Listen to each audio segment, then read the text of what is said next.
لله رب العالمين والصلاة والسلام على سيد الأنبياء والمرسلين وعلى آله وأصحابه أجمعين أما بعد فأعوذ بالله من الشيطان الرجيم بسم الله الرحمن الرحيم وما أرسلناك إلا رحمة للعالمين وقال النبي صلى الله عليه وسلم إنما بعثت لأتمم مكارم الأخلاق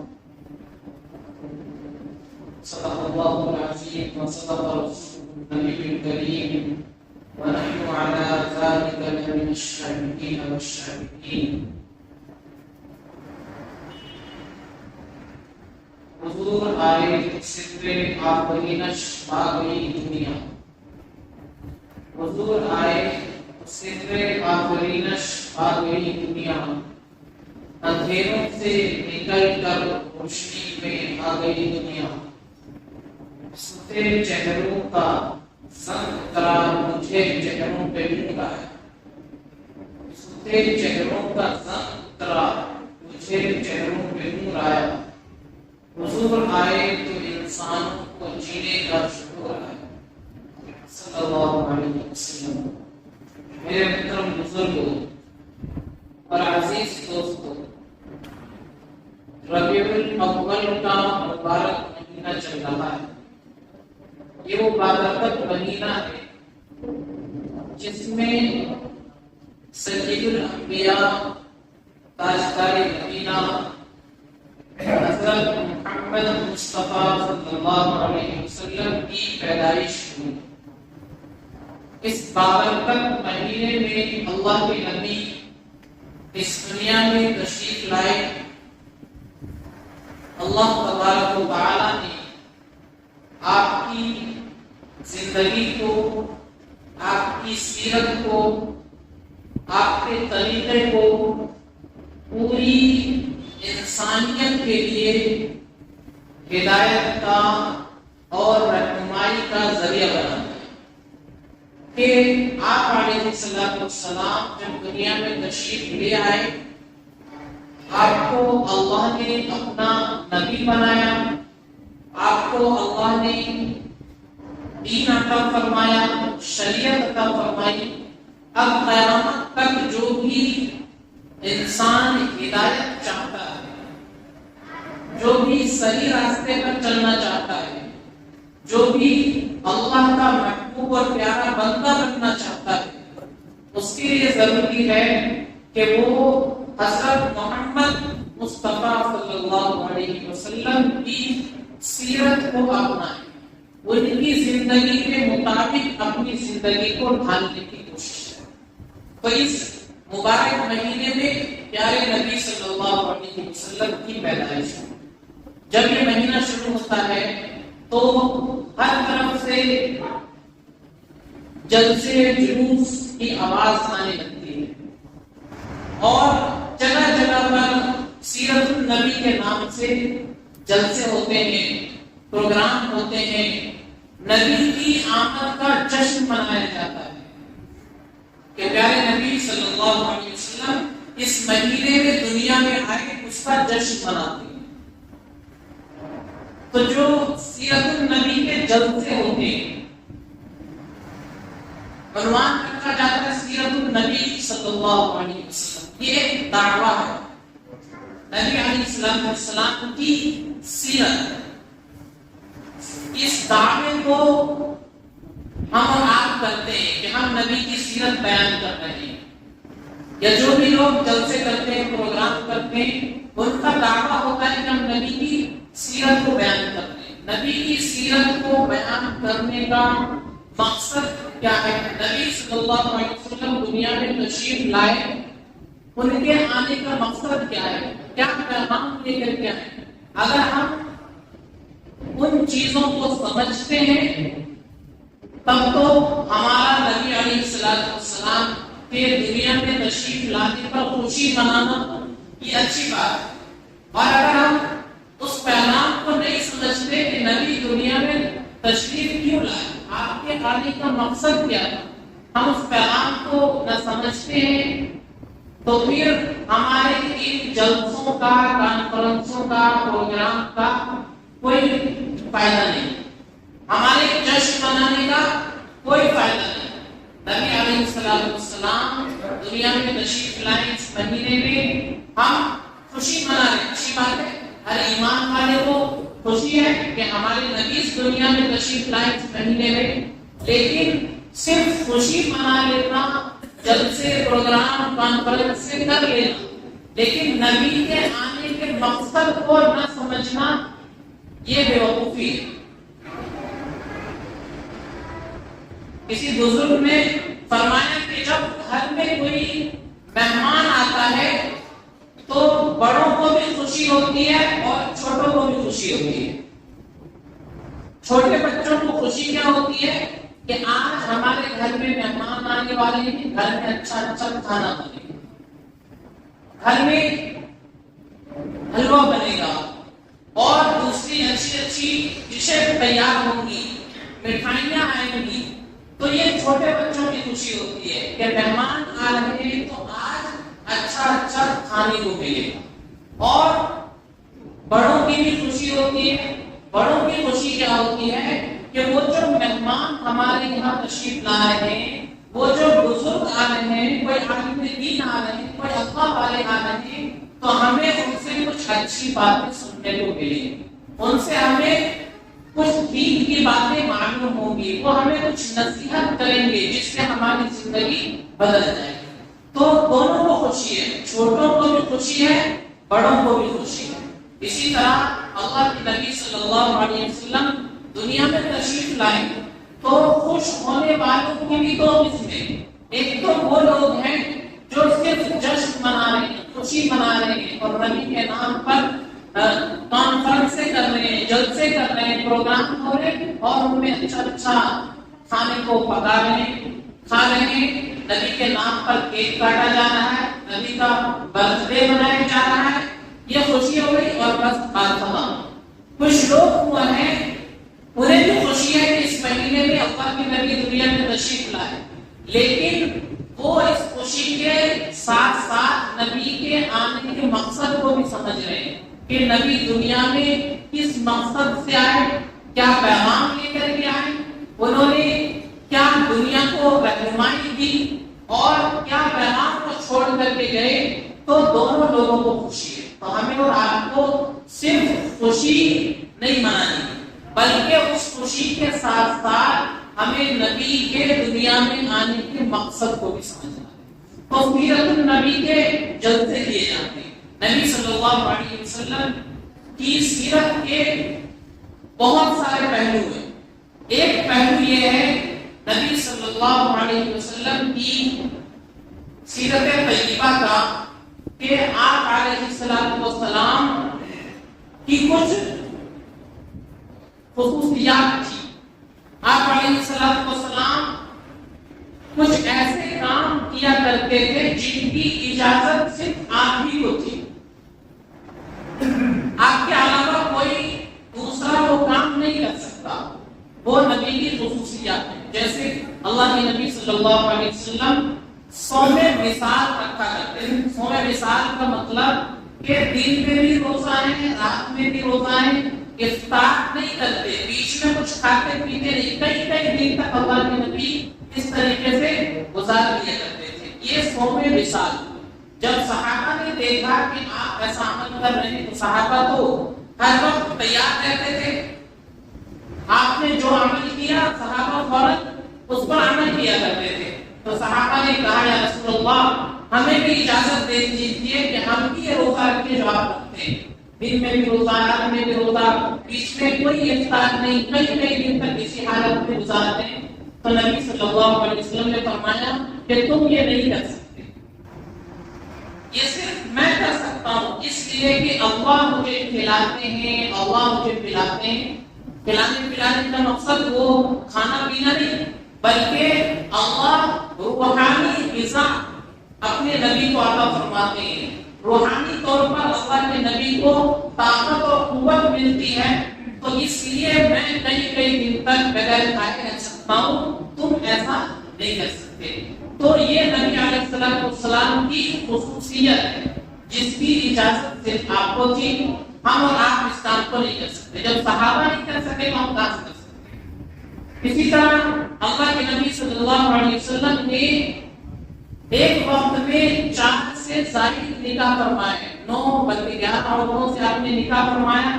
یہ بھی آپ صلی اللہ علیہ وسلم کی خصوصیت ہے. اللہ تبارک و تعالی نے آپ کو طاقت اور قوت عطا فرمائی تھی.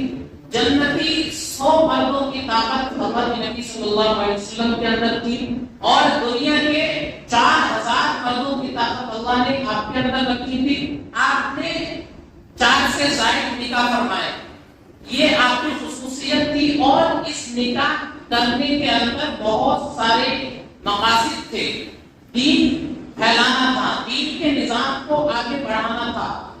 مرد تو آپ کی بات سنتے تھے, آپ مردوں کی تبلیغ کیا کرتے تھے, اللہ کا پیغام آتا آپ صحابہ کو بتا دیا کرتے تھے.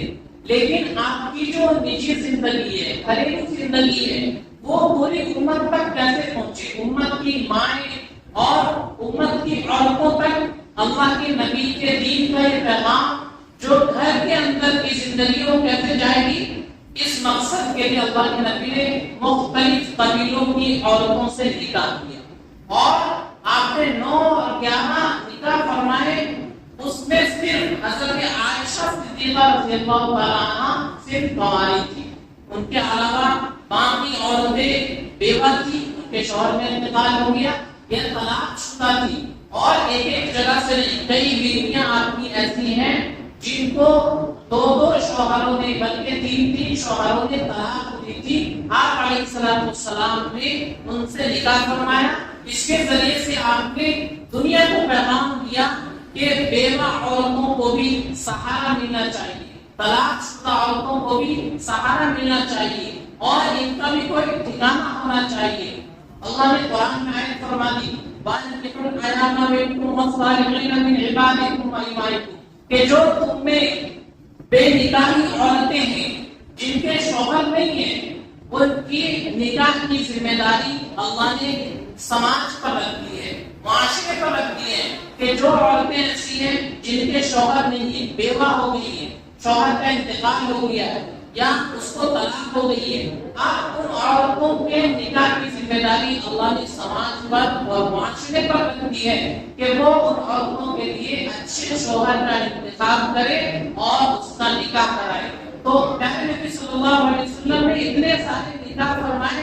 اس کے یہ مقاصد تھے کہ اللہ کے نبی کی جو گھریلو زندگی ہے وہ بھی امت کی ماؤں تک اور عورتوں تک پہنچے, اور وہ تبھی ممکن تھا جب کئی عورتیں آپ کے نکاح میں ہو, مختلف قبیلے کی, مختلف خاندان کی, تاکہ وہ آپ کی زندگی کو, جو آپ کی نجی زندگی تھی, گھریلو زندگی, اس کو دوسرے لوگوں تک پہنچا سکے کہ اللہ کے نبی گھر میں اس طرح رہا کرتے تھے. باہر کی زندگی تو صحابہ پہنچا دیتے تھے, لیکن گھر کی زندگی ایک بیوی ہی بتا سکتی ہے. اس لیے اللہ کے نبی نے بہت ساری الگ الگ قبیلوں کی عورتوں کو اپنے نکاح میں لیا تاکہ یہ گھریلو زندگی بھی امت تک پہنچ سکے. اور اس کے علاوہ اور بھی بہت سے مقاصد تھے اس کے اندر. تو پیارے نبی صلی اللہ علیہ وسلم کی یہ خصوصیت تھی. امت کے لیے صرف 4 تک کی اجازت ہے اور اس میں بھی عدل و انصاف کو شرط کہا گیا ہے. فَانكِحُوا مَا طَابَ لَكُم مِّنَ النِّسَاءِ مَثْنَىٰ وَثُلَاثَ وَرُبَاعَ. قرآن اللہ فرماتے کہ جو عورتیں تمہیں پسند ہو ان سے 2 سے 3 سے 4 سے نکاح کر سکتے ہو. لیکن آگے فرمایا فَإِنْ خِفْتُمْ أَلَّا تَعْدِلُوا فَوَاحِدَةً, کہ اگر تمہیں اس بات کا ڈر ہو کہ تم انصاف نہیں کر سکتے, نکاح تو کر لیا 2 اور 3 اور 4, لیکن نہ ان کے کھانے پینے کا انتظام کر رہے ہو, نہ رہنے کا انتظام کر رہے ہو, نہ ان کے بدن پر اچھا کپڑے کا انتظام کر رہے ہو, جو ان کے حقوق ہے اس کو ادا نہیں کر رہے ہو, تو پھر تمہارے لیے ایک ہی نکاح کی اجازت ہے. اور اگر ایک کا بھی حق ادا نہیں کر سکتے تو پھر اس نکاح کی بھی اجازت نہیں ہے. پھر اللہ کے نبی نے فرمایا پھر ایسے آدمی کو چاہیے کہ وہ روزہ رکھے تاکہ اس کی جو نفسانی خواہشات ہیں, شہوتیں ہیں, وہ اس کے کنٹرول میں رہے. تو نکاح کی اجازت ایک کی بھی اس وقت دی گئی ہے جب اس عورت کے نام کا خرچے کا پورا انتظام وہ کر سکتا ہو. تو ایک سے زائد نکاح کی اجازت بھی اسی وقت ہے جب وہ 2 بیویوں یا 3 بیویوں کے درمیان انصاف کر سکتا ہو, ان کی جو ضروریات ہے ان کو پورا کر سکتا ہو. تو اسلام کے اس حکم کو بہت زیادہ توڑ مروڑ کر پیش کیا جاتا ہے کہ اسلام میں تو مردوں کو عیاشی کی اجازت دے دی ہے کہ وقت 4 نکاح کر سکتے ہیں. یہ اتنا آسان حکم نہیں ہے. ایک بیوی سے نکاح کی بھی اجازت اسی وقت ہے جب اس کا حق ادا کر سکتا ہو. اس کا حق ادا نہیں کر سکتا تو اللہ کے نبی نے فرمایا کہ وہ آدمی روزہ رکھ کے کسی کی بیٹی کی زندگی برباد نہ کرے نکاح کر کے, اس کا حق ادا نہیں کر رہا, اس کو اپنے گھر میں لا کر کے قید نہ کرے. اگر اس کا حق ادا کر سکتا ہے, اس کے اندر وہ طاقت اور قوت ہے, تو پھر وہ نکاح کر سکتا ہے. ایک کی بھی اجازت اسی وقت ہے.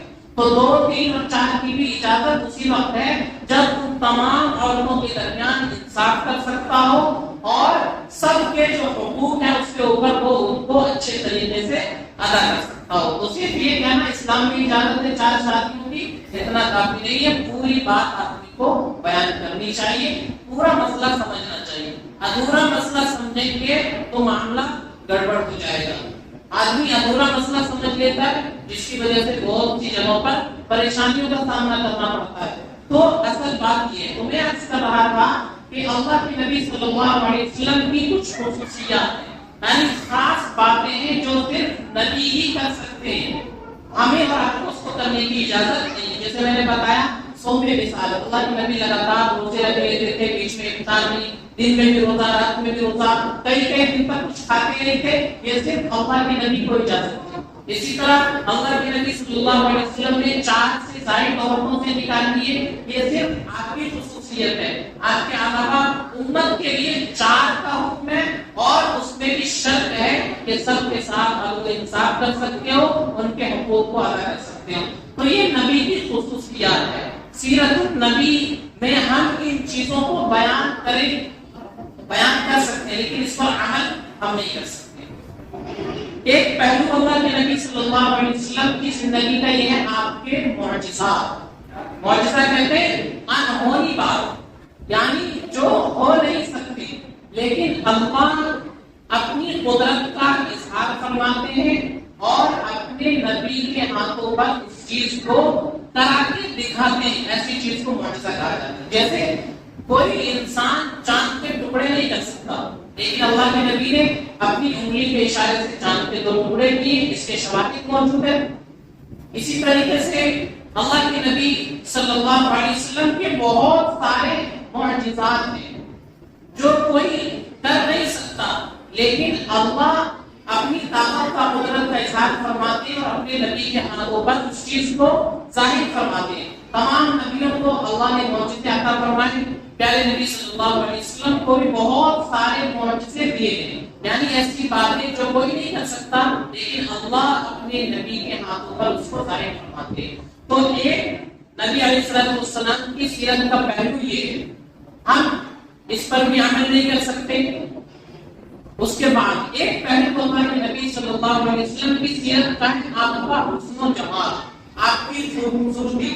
اللہ نے آپ کو ایسا بنایا کہ آپ سے پہلے نہ ویسا کسی کو بنایا اور نہ آپ کے بعد کسی کو ایسا بنایا جائے گا. اتنا زیادہ حسن و جمال اور خوبصورتی اللہ کے نبی صلی اللہ علیہ وسلم کو عطا کی گئی تھی. حضرت حسان بن ثابت کے مشہور اشعار ہیں وَأَحْسَنَ مِنْكَ لَمْ تَرَ قَطُّ عَيْنِي وَأَجْمَلَ مِنْكَ لَمْ تَلِدِ النِّسَاءُ خُلِقْتَ مُبَرَّأً مِنْ كُلِّ عَيْبٍ كَأَنَّكَ قَدْ خُلِقْتَ كَمَا تَشَاءُ. حضرت حسان شاعر رسول ہیں. جب کافر لوگ اللہ کے نبی صلی اللہ علیہ وسلم کی برائی بیان کرتے تھے اور شعر کے ذریعے وہ اللہ کے نبی کی برائی کرتے تھے, تو اللہ کے نبی حضرت حسان کو اپنے منبر پر بٹھاتے اور کہتے کہ ان کافروں کا جواب دو. حضرت حسان بھی شاعر تھے, وہ اپنی شاعری کے ذریعے نبی کی خوبی بیان کرتے تھے. کافر نبی کی برائی بیان کرتے تھے شاعری کے ذریعے. اللہ کے نبی حضرت حسان کو اپنے منبر پر بٹھاتے اور فرماتے کہ تم خوبیاں بیان کرو. تو حضرت حسان شاعر رسول تھے. اللہ کے نبی کی سیرت کو, آپ کی خوبصورتی کو بیان فرمایا کرتے تھے کافروں کے مقابلے. انہی کے اشعار فرماتے وَأَحْسَنَ مِنْكَ لَمْ تَرَ قَطُّ عَيْنِي کہ آپ سے زیادہ حسین اور خوبصورت میری آنکھوں نے کبھی نہیں دیکھا. وَأَجْمَلَ مِنْكَ لَمْ تَلِدِ النِّسَاءُ آپ سے زیادہ خوبصورت کسی عورت نے کوئی بچہ جنا ہی نہیں. اور فرمایا کہ خُلِقْتَ مُبَرَّأً مِنْ كُلِّ عَيْبٍ کہ اللہ نے آپ کو ہر قسم کے عیب سے پاک فرمایا. آپ کے اندر کوئی کمی نہیں, کوئی عیب نہیں, ظاہری اعتبار سے, باطنی اعتبار سے, ہر اعتبار سے اللہ نے بالکل پاک صاف عیبوں سے آپ کو پیدا فرمایا. آگے کہا کَأَنَّكَ قَدْ خُلِقْتَ كَمَا تَشَاءُ کہ اللہ نے آپ کو ایسے پیدا فرمایا جیسے آپ کی چاہت تھی, جیسی آپ کی مرضی تھی, آپ نے جیسا چاہا اللہ نے آپ کو اس کے مطابق پیدا فرمایا. تو یہ آپ کا حسن و جمال تھا, آپ کی خوبصورتی تھی. تو اللہ کے نبی کی خوبصورتی کو بیان کرنا یہ بھی سیرت کا ایک پہلو ہے, لیکن یہ بھی عمل کے قابل ہے, اس پر ہم عمل نہیں کر سکتے. اسی طرح ایک پہلو اللہ کے نبی صلی اللہ علیہ وسلم کی سیرت کا ہے آپ کا علم. آپ کو تو اللہ نے اولین و آخرین کا علم عطا فرمایا تھا. خود اللہ کے نبی کی حدیث ہے کہ مجھے اللہ نے پہلے لوگوں کا بھی علم عطا فرمایا اور بعد میں آنے والے لوگوں کا بھی علم عطا فرمایا. یعنی جتنا علم اللہ کے نبی کو دیا گیا اتنا علم کسی کو نہیں دیا گیا. تو آپ علیہ السلام کا علم بھی بیان کرنا سیرت طیبہ کا ایک پہلو ہے, لیکن یہ بھی قابل عمل نہیں ہے. تو اب سیرت کے جلسوں میں ہمیں کیا پیغام ملے گا, ان سے ہمیں کیا فائدہ ملے گا؟ سیرت طیبہ کا اور سیرت النبی کا مقصد کیا رہا, سیرت النبی کا مطلب کیا ہوا؟ تو سیرت النبی کا مطلب یہ ہوا اسلامی قوانین. اللہ کے نبی کی جو خاصیت ہے اس پر ہم عمل نہیں کر سکتے, اللہ کے نبی کا معجزہ اس پر ہم عمل نہیں کر سکتے, اللہ کے نبی کی خوبصورتی وہ بھی عمل کے قابل نہیں, اللہ کے نبی کا علم اس تک بھی ہم پہنچ نہیں سکتے. تو اب ہمارے لیے سیرت النبی میں کرنے کا کام کیا ہے؟ اسلامی قوانین. اللہ کے نبی صلی اللہ علیہ وسلم نے جو قانون بتائے ہیں کہ یہ کام کرو وہ کام ہمیں کرنا ہے, یہ کام نہ کرو اس کام سے ہمیں بچنا ہے. یہی ہے سیرت النبی کے جلسے کا پیغام.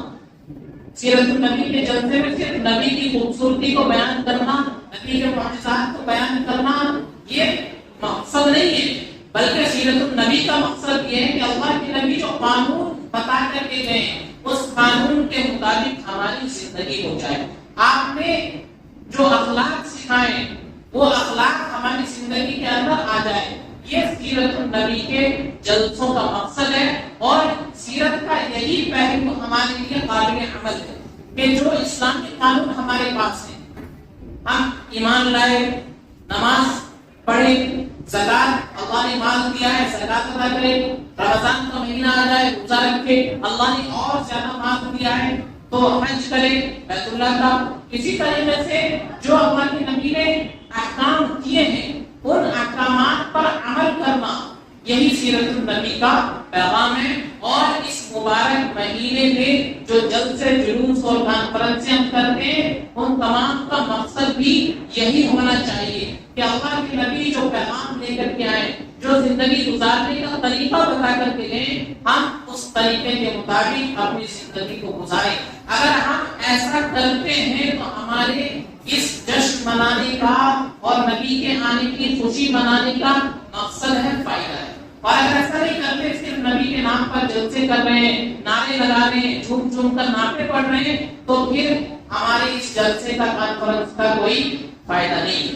تو ہمیں اس مہینے میں اللہ کے نبی صلی اللہ علیہ وسلم اس مہینے میں پیدائش کی آپ کی, اس مہینے میں ہمیں یہی عہد کرنا ہے اور یہی ارادہ کرنا ہے کہ ہم پیارے نبی صلی اللہ علیہ وسلم جو پیغام دنیا میں لے کر کے آئے ہیں, جو احکام آپ نے ہمیں دیے ہیں, ہم اس کے مطابق عمل کریں گے. جس طرح اللہ کے نبی نے کبھی اسلام کی باؤنڈری کو کراس نہیں کیا, اسلام کے دائرے میں رہتے ہوئے عمل کیا, زندگی گزاری, اسی طرح ہم بھی اسلام کے دائرے میں رہتے ہوئے اپنی زندگی گزاریں گے. اسلام کی باؤنڈری کو ہم کراس نہیں کریں گے. آپ نے جو اخلاق سکھائے ہم بھی انہی اخلاق کو اپنی زندگی میں داخل کرنے کی کوشش کریں گے. بد اخلاقی اور بد سلوکی نہیں کریں گے. اگر ہم ان تمام چیزوں چیزوں کو سمجھتے ہیں، اس پیغام کو لیتے ہیں، تو ہم پیارے نبی صلی اللہ علیہ وسلم کی آمد پر خوشی منا سکتے ہیں کہ پیارے نبی دنیا میں آئے اور ہمارے لیے پیغام لے کر کے آئے۔ صرف جشن منانا اور نبی کے نام پر کیک کاٹنا، نبی کا برتھ ڈے منانا، یہ اس مہینے کا پیغام نہیں ہے۔ اس مہینے کا پیغام یہی ہے کہ اللہ کے نبی جو لے کر کے آئے اس چیز کو ہم اپنی زندگی میں اتارے، داخل کریں، اللہ کے نبی کے اخلاق کو سیکھیں، کیونکہ اللہ کے نبی نے جو کر کے دکھایا وہی شریعت ہے، اور جو شریعت میں بتایا گیا وہی اللہ کے نبی نے کیا۔ حضرت عائشہ صدیقہ رضی اللہ عنہا سے کسی نے پوچھا کہ آپ کے اخلاق کیسے تھے، پیارے نبی کے اخلاق کیسے تھے؟ تو حضرت عائشہ نے فرمایا کیا تم قرآن نہیں پڑھتے؟ کہا ہاں قرآن تو پڑھتے۔ فرمایا جو قرآن میں لکھا ہے وہ نبی کے اخلاق ہی تو ہے، قرآن میں جو بتایا گیا وہی نبی نے عمل کیا، اور نبی نے جو کیا وہی قرآن میں لکھا ہوا ہے۔ تو اللہ کے نبی صلی اللہ علیہ وسلم کی زندگی جس طرح اسلام کے مطابق گزری، جس طرح آپ نے سکھایا اسی کے مطابق ہم اپنی زندگی کو گزاریں، یہی اس ماہ مبارک کا ربیع الاول کا پیغام ہے۔ صرف جشن منا لینا اور نبی کے آنے پر جلسے، کانفرنس اور بڑے بڑے پروگرام کر لینا، لاکھوں روپیہ اس پہ اڑا دینا، یہ اس مہینے کا پیغام نہیں ہے۔ صرف ہم جلسے میں بیٹھے، جھوم جھوم کر نعتیں پڑھیں، پوری رات نبی کی نعت پڑھی اور فجر کی نماز ادا کی، تو یہ نبی کے آنے کا مقصد نہیں ہے۔ نبی جو پیغام لے کر کے آئے اس پیغام کو اگر ہم اپناتے ہیں تو چاہے ہم جشن نہیں مناتے، چاہے ہم جلسے نہیں کرتے، کانفرنس نہیں کرتے، ہم نبی سے سچی محبت کرنے والے ہیں۔ اور اگر جلسے کر رہے ہیں، لاکھوں روپیہ اڑا رہے ہیں، رات رات بھر نعتیں سن رہے ہیں، لیکن نبی کے پیغام کو نہیں اپناتے، تو ہمارا جو دعویٰ ہے نبی سے محبت کا وہ بالکل چھوٹا ہے، صرف زبانی جمع خرچ ہے۔ تو زبان سے صرف دعویٰ کافی نہیں ہے، بلکہ ہمارے عمل سے دکھنا چاہیے کہ ہم نبی کے عاشق ہیں، نبی سے محبت کرنے والے ہیں، ہمیں نبی سے محبت ہے، دنیا میں نبی تشریف لائے ہمیں اس سے خوشی ہے، یہ ہمارے عمل سے دکھنا چاہیے، صرف پروگرام کر لینا کافی نہیں ہے۔ تو اس ماہ مبارک میں اللہ کے نبی دنیا میں تشریف لائے، ہمیں آپ کے دنیا میں آنے کے مقصد کو سمجھنا ہے، اس کے مطابق اپنی زندگی گزارنی ہے۔ انشاءاللہ اللہ کے نبی صلی اللہ علیہ وسلم کی روح اس سے خوش ہوگی اور ہم قیامت کے دن اللہ کے نبی کے قریب ہوں گے، اللہ کے نبی ہماری شفاعت فرمائیں گے۔ اور اگر یہ سب کام نہیں کرتے، باقی سب کچھ کرتے ہیں، تو پھر ہمارا دعویٰ بالکل چھوٹا ہے۔ اللہ سب کو عمل سمجھ کے توفیق عطا فرمائے۔ باقی دعوانا الحمدللہ رب العالمین۔